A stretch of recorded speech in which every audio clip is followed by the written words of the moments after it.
Expansion 2, the visual motor module, is an exciting new program that is similar to what we usually have done on the chalkboard with many, many more features. So the first part is a draw program, and what we're going to begin with is motor equivalence. We can put the metronome on, we can have line persistence off, or we can have line persistence on. Background color, pen color, and this could be varied. We also will have a recording of this was just done with one eye or the other eye or with both eyes. And then we have a choice of center fixation target and of course contrast sensitivity. Let's launch it and show how the program works. As with chalkboard, patient is going to lean in, touch their nose. As soon as their nose touches, it will give a fixation point. And then the patient can begin drawing. They can just draw with one hand, or they can draw with the other hand. And what I'm doing is trying to get these as symmetrical as possible. And whenever you want, you can erase. And to increase the central peripheral demand on this, we can choose a letter chart.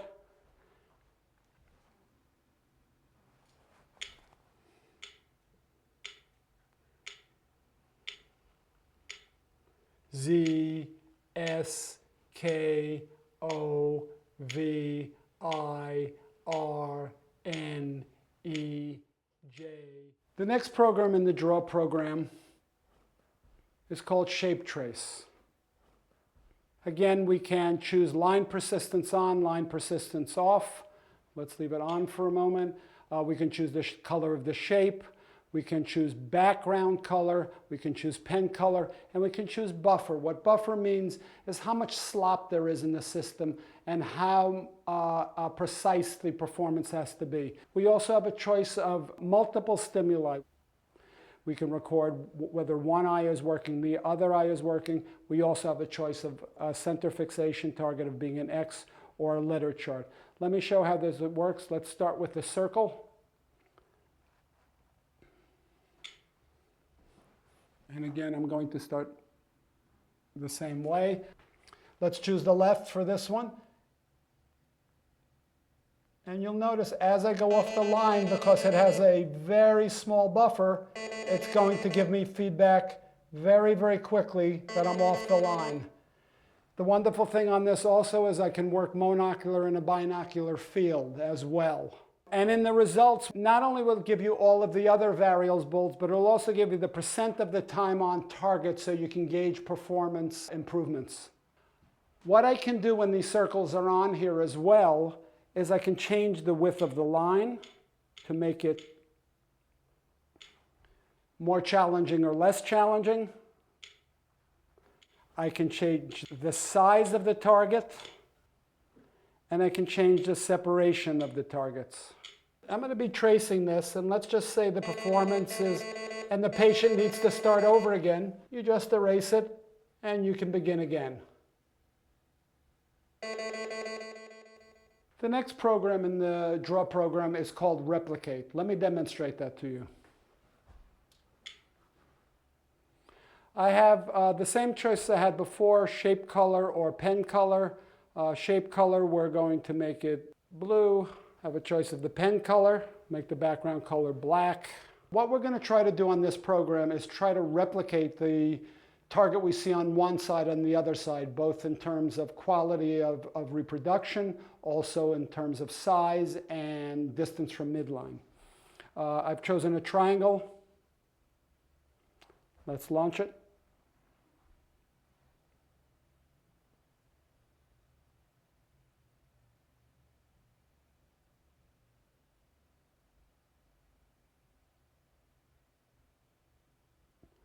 And when I'm finished, if I like it, I can leave it. If I don't like it, I can erase it and try it again until I feel that I'm satisfied with my reproduction. And when I feel like I'm satisfied with my reproduction, I hit finish. I can compare between the two sides, both in terms of shape, in terms of size, and in terms of distance from midline. Next program we're going to speak about is between the lines. It's similar to the other programs, has almost all the same parameters of the other programs, but the task is different. We're going to hit the start button to begin this program. We have to wait a moment. And then what we're going to do is we're going to try to stay in between these lines. If we bump the line, it's going to tell us we bumped the line.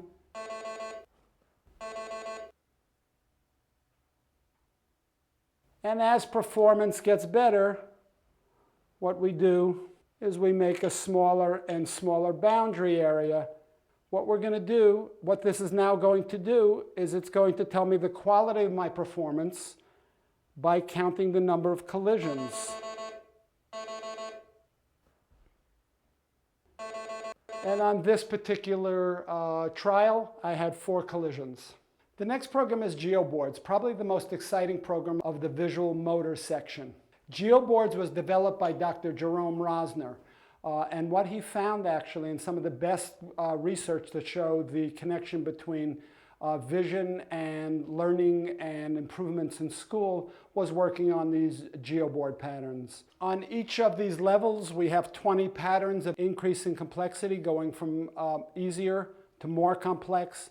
We also have choices of background color, whether the pattern is going to be presented on the left side or the right side, whether we're going to use memory. We also have a choice of a full matrix, 8 missing, 20 missing, and of course we can also increase or decrease contrast sensitivity. Let's start with the full matrix, the easiest pattern there is, which is a straight line.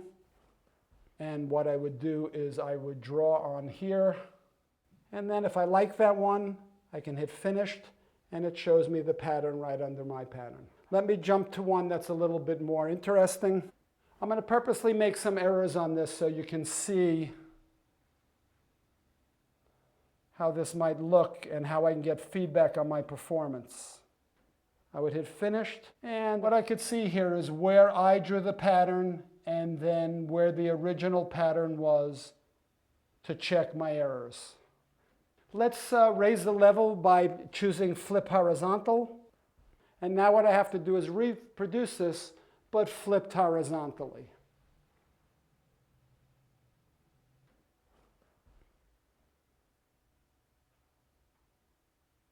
Okay, and I'm going to make errors on purpose.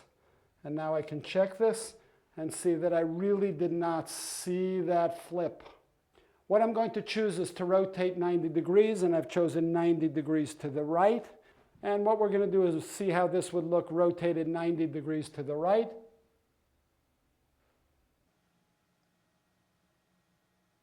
And then I can hit finished, and I was able to do that accurately.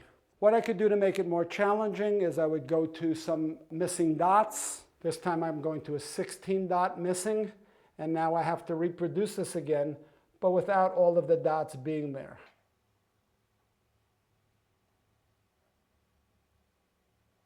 And then I could check this for accuracy.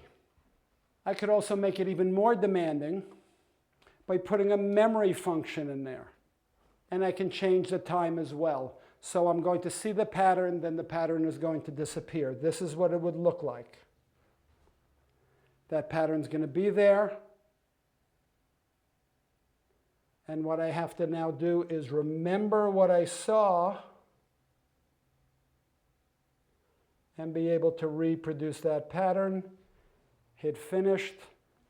As we go through GeoBoard levels 2, 3, and 4, the patterns become more and more complex, going from straight lines to geometric forms, and then to overlapping lines, and finally to geometric forms which have depth and are reversible figures.